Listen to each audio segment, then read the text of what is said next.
প্রতিবার শিল্পী সমিতির নির্বাচনে একটা কথা উঠে যে বিশেষ করে গত নির্বাচন থেকে যে টাকার লেনদেনের একটা ব্যাপার থাকে, এবছর আসলে সেই ধরনের কোনো গুঞ্জন আছে কিনা বা না, আমি আমার নিজের চোখে কিংবা সজ্ঞানে অজ্ঞানে কোনো জ্ঞানেই আমি এই ধরনের কোনো কমপ্লিমেন্টস দেখিনি। এরকম কোনো কর্মকাণ্ড আমার চোখে পড়ে নাই, আমি এই ব্যাপারটা বলতেই পারবো না। শিল্পী সমিতির নির্বাচন মানে হচ্ছে সারা বাংলাদেশ ব্যাপী বা দেশব্যাপী একটা আলোচনা বা সবার চোখ থাকে শিল্পী সমিতির নির্বাচনের দিকে। এবছর কি সেটা হয়েছে কিনা বা আমাদের কাছে মনে হচ্ছে যে কিছুটা কম হচ্ছে, কেন হচ্ছে বলে মনে হয়? এখন আমি যেটা পার্সোনালি বলতে পারবো যে আমার হাজব্যান্ড যেখানেই যাচ্ছে সবাইকে আমার হাজব্যান্ডকে কোশ্চেন করছে যে ভাবি তো দাঁড়িয়ে গেছে। সো আমি যতটুকু পরিচিতির মধ্যে চলাচল করছি সবাই তো জানে যে এবার একটা সমিতির ইলেকশন হচ্ছে টোটাল বাংলাদেশ। হয়তো বা আমি আসলে নির্বাচনী প্রচারণায় এতই ব্যস্ত ছিলাম এই বিষয়টা আমি ফোকাস দিতে পারিনি। আপনারাই ভালো বলতে পারবেন।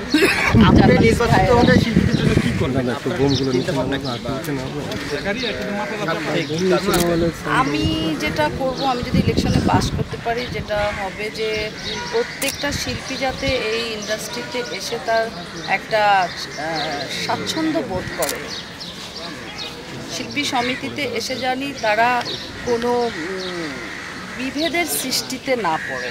যেমন আমি তাদের খুব কাছাকাছি কথা বলেছি, তারা যেটা বলে যে যারা দামি শিল্পী, সিনিয়র শিল্পী কিংবা বড় শিল্পী তাদের যে কদরটা করা হয়, যারা ক্যারেক্টার আর্টিস্ট, যারা ছোট নাচের ছেলেমেয়েরা কিংবা ছোট ছোট ক্যারেক্টার করে তারা সে যোগ্য সম্মানটা পায়।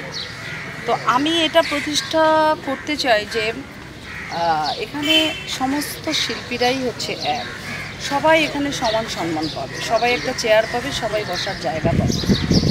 আর সেকেন্ড হচ্ছে কোনো শিল্পী যদি কখনো কোনো সাহায্যের জন্য আমাকে পার্সোনালি বলে, আমি চেষ্টা করব যতটুকু পারি আমার আয়ত্তের মধ্যে থেকে তাদেরকে হেল্প করার। ভোটারদের উপস্থিতি কেমন বলে হবে বলে মনে করেন? আমার মনে হচ্ছে যে 570 জনের মধ্যে 550 আসবে।